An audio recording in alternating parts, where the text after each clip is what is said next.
Hello दोस्तों, स्वागत है आपका एक और वीडियो में।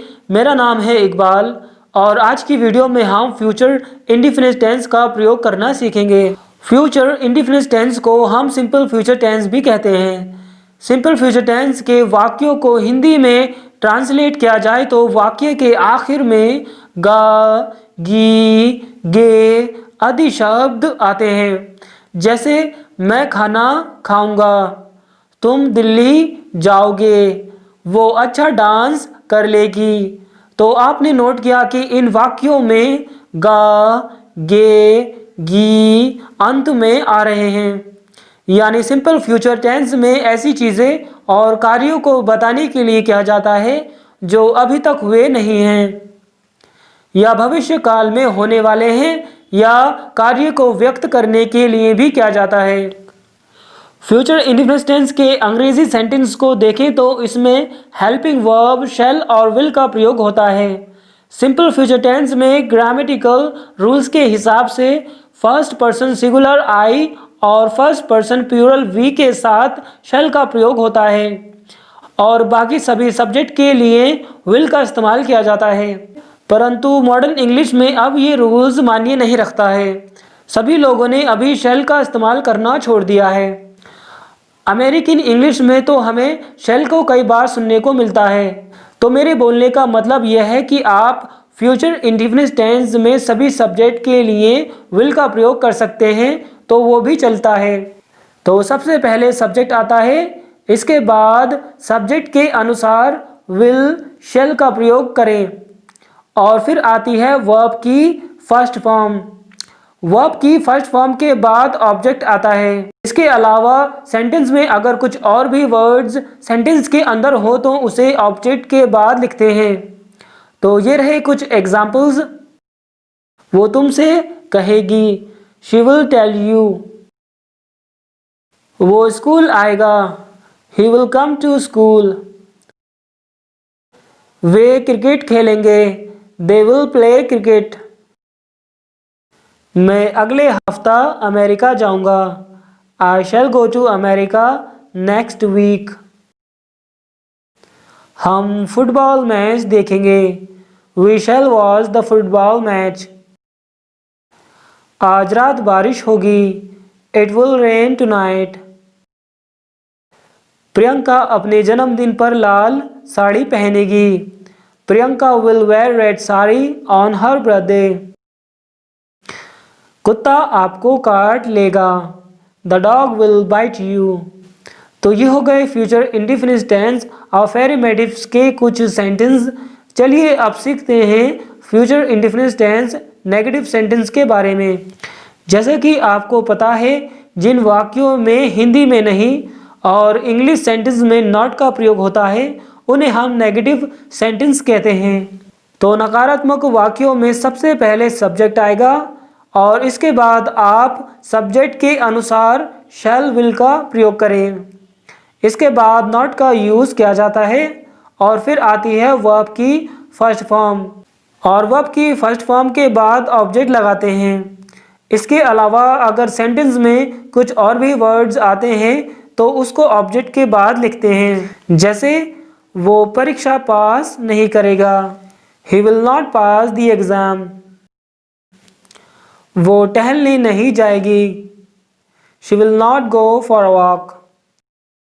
वे आपको रहस्य नहीं बताएंगे, they will not tell you the secret. मैं नाश्ते में खाना नहीं खाऊंगा, I shall not eat food at the breakfast. हम अपना काम नहीं करेंगे, we shall not do our work. बिल्ली अब दूध नहीं पिएगी, the cat will not drink the milk now. चोर चोरी नहीं करेगा, the thief will not stole. Seema अच्छा डांस नहीं करेगी, Seema will not dance well. Arjun अच्छा भोजन नहीं बनाएगा, Arjun will not make good food. तो ये हो गए नेगेटिव के कुछ सेंटेंस। चलिए इसके बाद अब हम future indefinite tense interrogative sentence लेते हैं। इंट्रोगेटिव सेंटेंस प्रश्नवाचक वाक्यों में इसका उत्तर हाँ या ना में दिया जाता है। जैसे क्या वो अच्छा डांस करेगा? इस प्रश्न का उत्तर आप या तो हाँ में देंगे या फिर ना में। तो दोस्तों ये ज़रूरी नहीं कि क्या शब्द हमेशा वाक्य के पहले आए, ये कहीं और भी आ सकता है, पर भाव हमेशा यस नो जैसे ही होगा।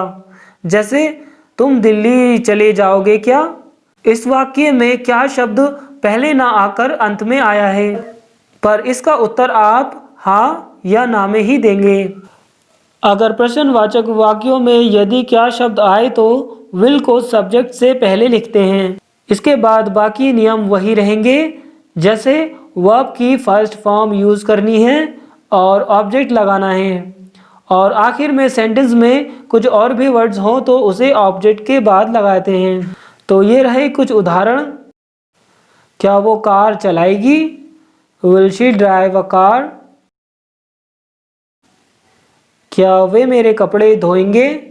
Will they wash my cloth? क्या मैं उर्दू पढ़ूंगा? Shall I read Urdu?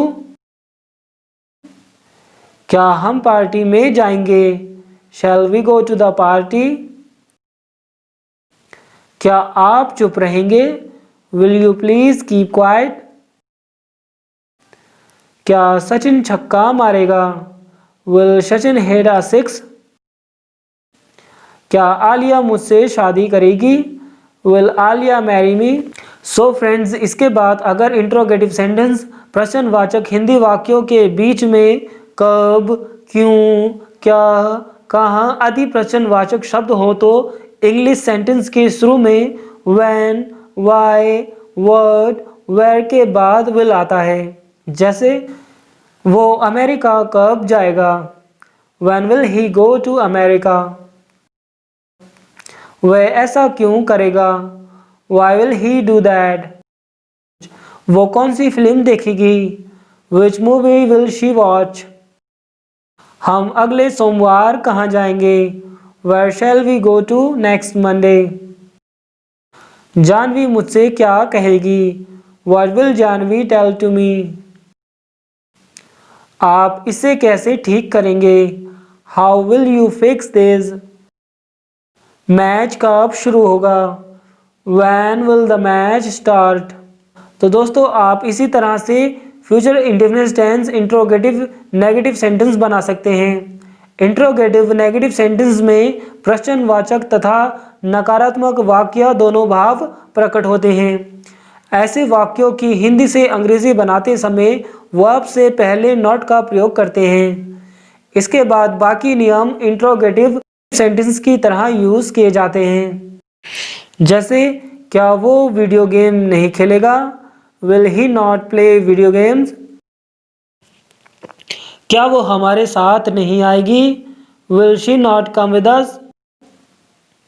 क्या वे शांत नहीं रहेंगे? Will they not quite?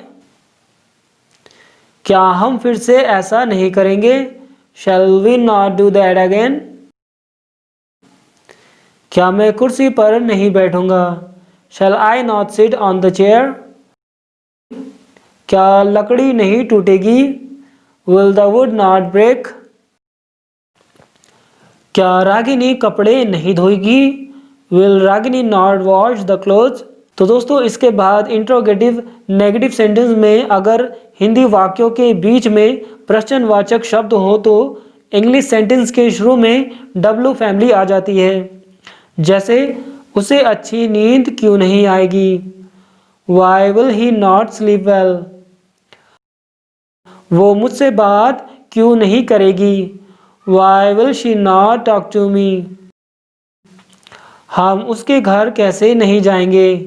How shall we not visit her house? आज रात आप पार्टी कहाँ नहीं करेंगे? Where will you not party tonight? तो दोस्तों उम्मीद करता हूँ कि आप फ्यूचर इंडेफिनिट टेंस के नियमों को और उदाहरणों को समझ गए होंगे। तो बस आज के लिए इतना ही। अगर आपको ये वीडियो पसंद आई है तो प्लीज़ लाइक करना ना भूलना। So thank you for watching.